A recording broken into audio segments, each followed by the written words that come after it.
Hello and welcome back to another glam session with today.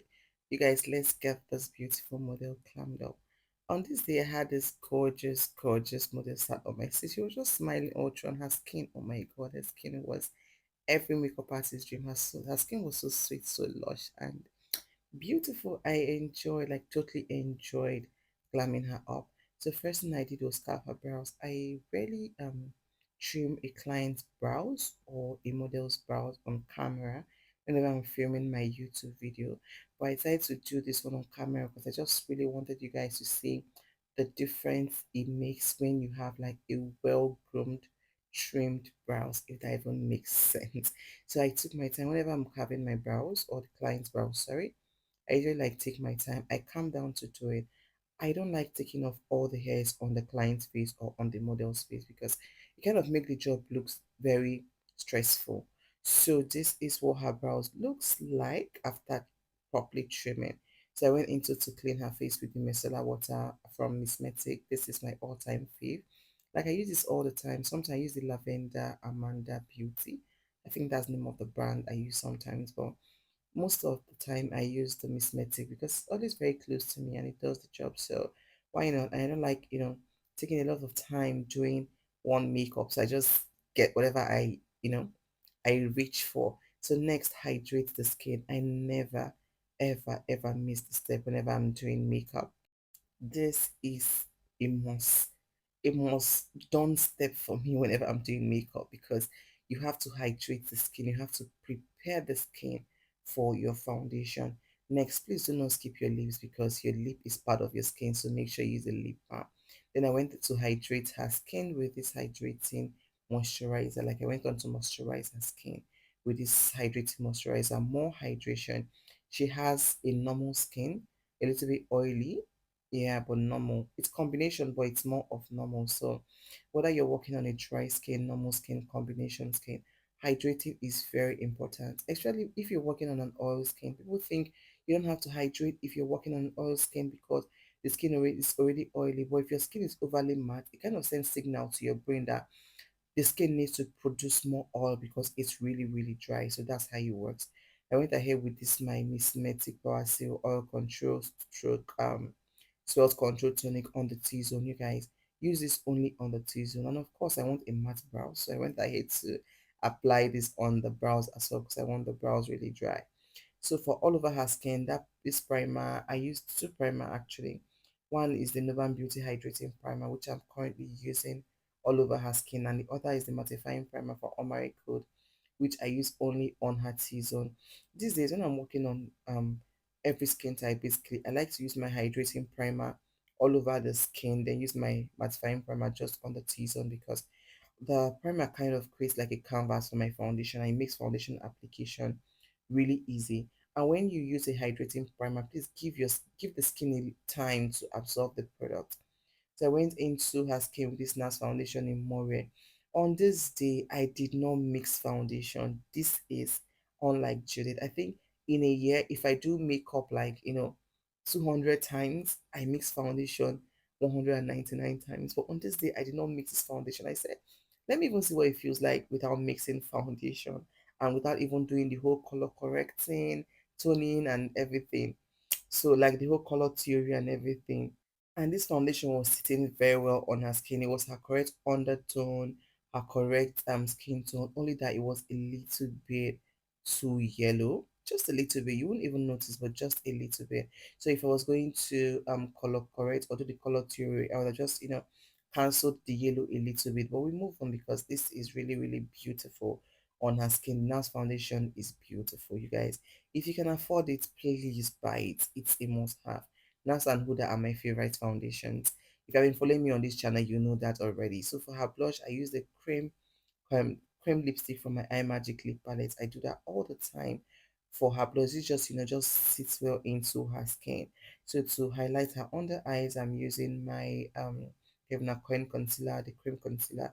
You guys, this concealer, I keep saying I will stop using this concealer for shoots because it's very expensive. Or I find myself always going back to it because there is something about using a good product, having something that is good. You just can't resist. You just keep going back. I say, oh, If I'm going to be doing shoots, why then will I now still stress myself to use, manage other products? But then I just, let money just keep coming, so just keep replacing because I'll keep using those very good products for shoots. This was a shoot I did on this model. It was like a track shoot, but I did in my studio. It was nothing serious. So for to highlight her skin further, I went into with the Nuban Beauty concealer in 041, their lightest shade.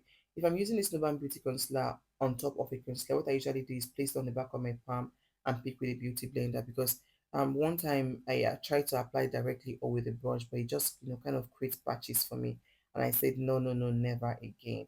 So to set under her eyes, I'm using the this powder from Fenty Beauty in 320 and the Mirac Cosmetics setting powder in ginger. You guys, please let me know where I can restock Mirac in ginger again because mine is almost finished. I don't even understand what Mirac is doing. So the first thing I do is set her under eyes with the powder from the Fenty Beauty powder in 320, just very little quantity. You guys, if you're working on that under the eyes, just make sure you go very light-handed because you don't want under the eyes looking really cakey. So whatever you do, just blend before you go on again. So now I'm placing the ginger, the Mira Cosmetics setting powder in ginger under her eyes, taking very little quantity because this setting powder is highly pigmented.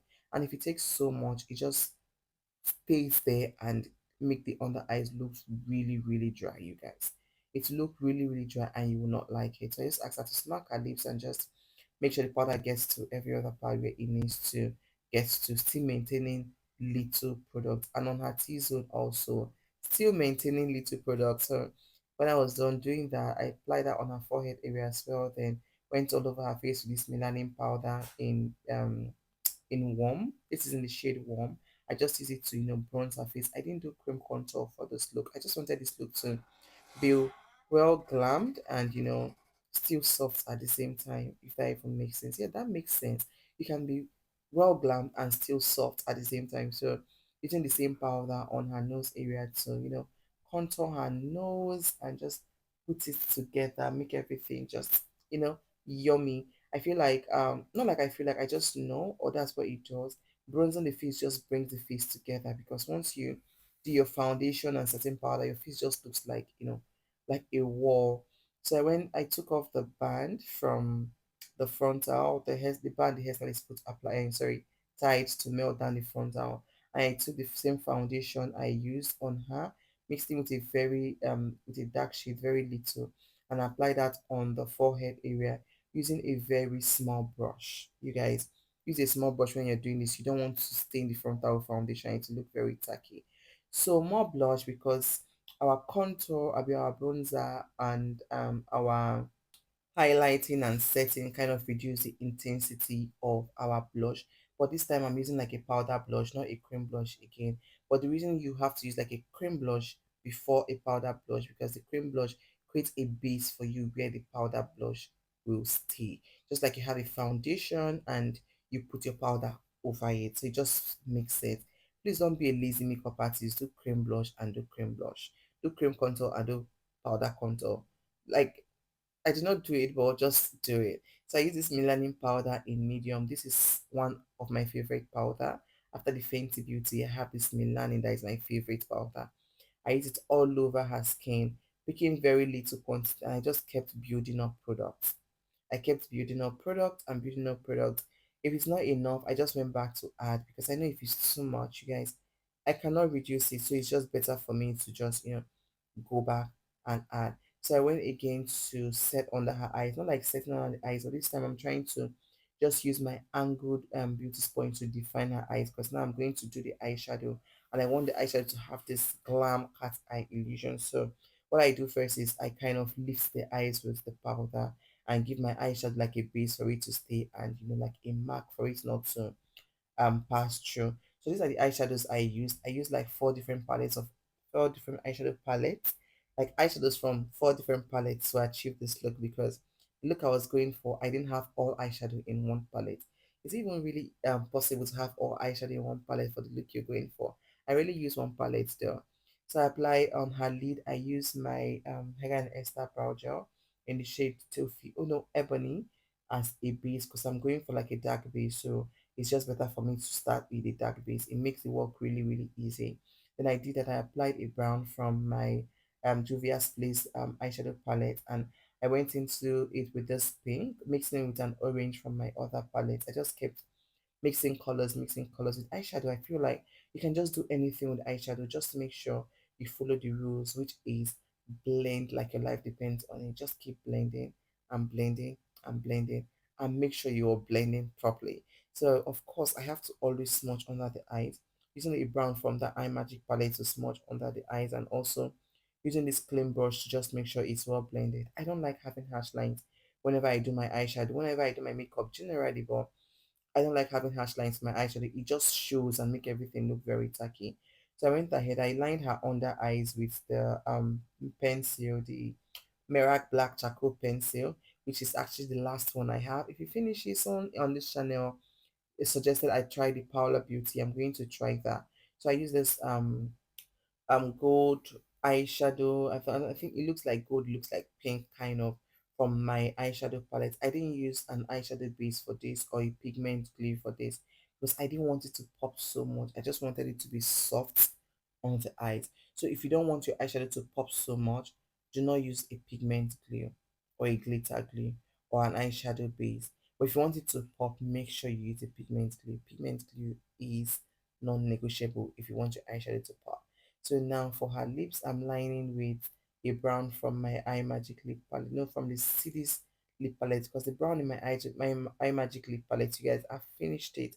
I literally like abused that brown, and sometimes I even feel bad for the brown because I use that brown for everything. Now it has finished. I've moved on to my Cities Beauty palette. So this is what I have inside her lip. Is a Supro cosmetic lip stain. I think in the shade Ella. Yeah.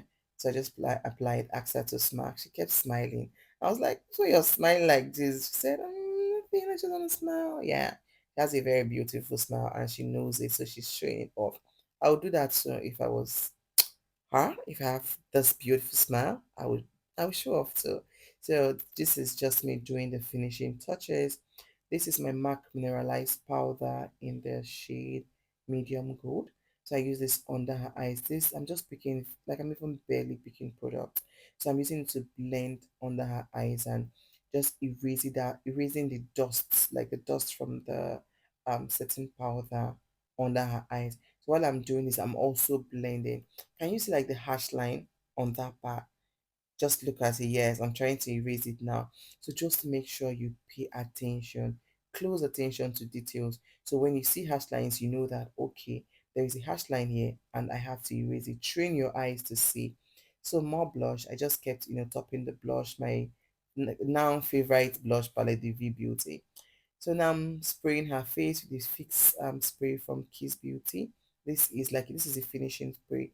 So I just sprayed all over her face, let it dry. I use a fan to let it dry. The fan was getting really boring, you guys. And at some point I used my lash pack. If you have been following me on this channel, you know that my lash pack and myself, we are going to be together for a very long time because this mini fan kind of stresses me. So I let this thing dry almost completely, like 95%, 98%. Then I use my beauty sponge to just seal everything into the skin. So this is for her skin. Her skin looks really, really yummy after this look. So I'm just basically doing finishing touches, touching the eyeliner, making sure everything is intact, everything is okay. So I'm just, bronzing her cheek. No, not bronzing, highlighting her cheek, with shimmers, with this highlighter from my Makeup Revolution highlighter palette. I'm not big on highlighters, so I don't really like own exotic highlighters or own plains. I just have this palette that has everything I need, and I think I have like a cream highlighter, cream bronzer. I don't know what to call it. Is it highlighter or a bronzer? So I went ahead to gloss her lips and use the mascara to, intensify her lower lash, like increase the volume for her lower lashes or make her lower lashes to add volume, whatever you guys. But you know what I'm doing. So I went in with my super pink highlighter. Again, not highlighter. It's like a body sparkle, but it's pink. I think in the shade Jara, it's pink. I really love that pink shade because it kind of give you this baby look. Yes, baby look. So I kept doing the finishing touches, touching everywhere I need to do.